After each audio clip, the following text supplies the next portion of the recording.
Hey Halloweenies, I'm Ozzy the Horror Cub. Take a trip with me to Haddonfield because it's time for Scream Queen of the Month. Let's get into it.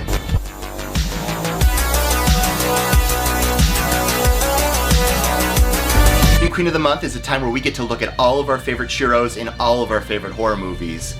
Now this doesn't necessarily mean that they have to be a final girl. They don't have to necessarily live till the end of the movie. Our final girl of the month for June has to be none other than Rachel Carruthers from Halloween 4. Halloween 4 premiered to mass critical acclaim. The Halloween series had been dead on arrival ever since Halloween 3 premiered at the box office. Can you imagine trying to go see a Halloween film and Michael Myers wasn't in it? So, having Halloween 4, the return of Michael Myers in the title, assured the audiences that Michael would be back. He'd be chasing his niece through Haddonfield 10 years later after the events of the first Halloween film.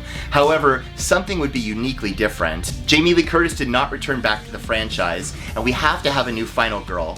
Sure, we have Jamie Lloyd, and we're going to talk about Jamie Lloyd. Jamie Lloyd should get her own video. She'll be a Scream Queen of the Month coming up. But somebody in Halloween 4 shows me so much resilience, so much opulence, so much character that we have to give her credit. Rachel is the ultimate final girl. Why we love Rachel is really simple.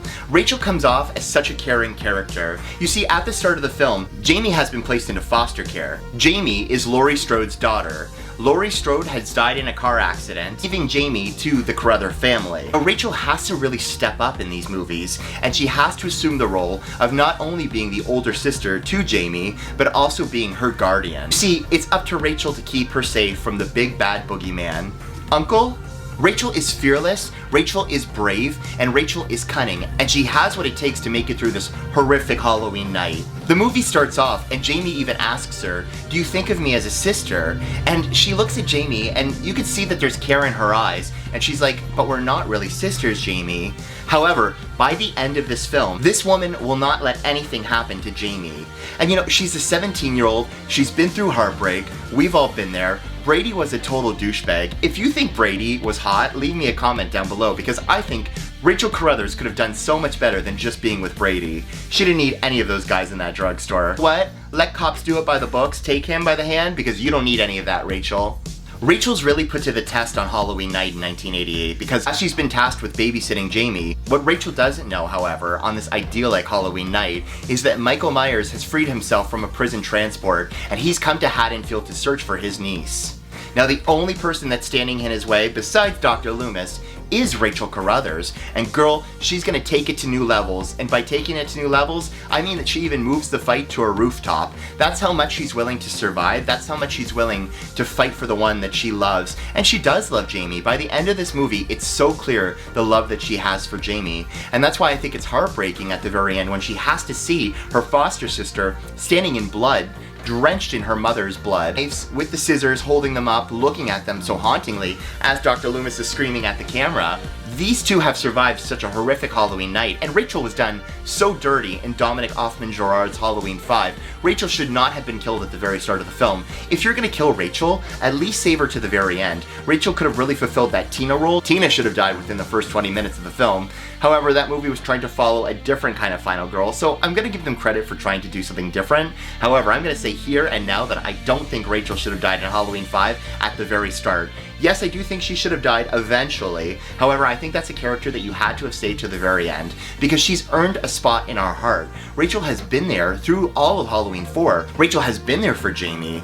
You know, surviving the rooftop scene was amazing, and I heard originally the basement was supposed to be on fire as her and Brady are ascending the staircase and Michael is chasing them up. Fire was supposed to lead Jamie and Rachel to the rooftop where Michael starts his chase with them. This would have been incredible. However, I think everything that you still have within this movie makes for an incredible Halloween film. So hitting him with the car, Rachel surviving, driving through that highway massacre. How did Michael get underneath that car so quickly? That's something that I'll always think about. Sure, the mask is terrible in this movie, but it's the acting that sells it. Rachel really does come off as being a believable Haddonfield girl. She really just looks like a girl from next door. If you were to go to any little small town, especially Haddonfield, Illinois, you would find a girl like Rachel Carruthers. And I love at the very start of the film, she tells her mother that she's dieting and she doesn't want to be an oinker, yet she eats a bagel. Isn't a bagel like eating 5 pieces of toast? Rachel, I don't think you need to diet at all. I think you're bold, I think you're beautiful, and no one rocks Halloween like you do. And you should have survived Halloween 5. The moment I really think the switch does happen in Rachel's head, where she has to become full final girl, I think it's the moment where she does lose Jamie, she sees a man in the alleyway, she doesn't know it's Michael Myers at this point, but when Dr. Loomis does pull up with the police force, we do sense that there is danger in the air. And it's the second that we start seeing the massacre in the Meeker house that Rachel knows that she needs to step it into high gear to protect Jamie. Seeing Brady die so tragically like that would affect anybody, and I think that's what's really giving her the kick that she needs to understand what's really happening around her. I mean, first of all, seeing Kelly with the shotgun, that would do something for you. You know, maybe she got her just desserts in the end. Cops do it by the books, more like shotguns go through you. Who would have ever thought that a shotgun could be used in such a foul way? I'm so into it. I heard that she was actually up on like a laundry board as they did the whole gun sequence into her, which is so reminiscent of Bob from the first Halloween film. So Rachel is seeing all this destruction in the Meeker house. She's running up the staircase with Brady, and Brady has such a cool death sequence because what I heard, it was all just great lighting and cinematography of how they were twisting his hand and how the lighting was reflecting off him and how he was spitting the blood. That was such a great kill. What I love the most too is after this has all gone down, after Michael is still coming after them and they're ascending the staircase to get to the attic, her and Jamie start throwing random stuff down the staircase and she just shouts out, "Leave us alone!" Like that was gonna stop Michael Myers. I really did love her ambition though. She has such directness to her. "Leave us alone!" Or when she's looking at Michael and she's like, "Die!" and she's behind the wheel of the car, like you really do see a determination behind her. She was done so dirty in Halloween 5, and I don't even think we're gonna mention it. First of all, who gets scissors just shoved down them? Oh my god. But here's what I'm realizing. Jamie tried to kill her mother, well, her stepmother, with a pair of scissors. And what's the instrument that Michael uses to kill Rachel? Scissors. I never knew that connection existed until this moment in time. Rachel stands in my mind as the perfect final girl, as the perfect scream queen, because in Halloween 4, she serves everything that we need to be the ultimate scream queen. Resilient till the very end, and ready to take on the boogeyman. She's here to protect Jamie, and she's here to protect all of us. Rachel gets this credit for Halloween 4. I can't give it to her for Halloween 5 because she was done dirty by Dominic Othman-Gerard. But Rachel, we love you. You are our Scream Queen of the Month.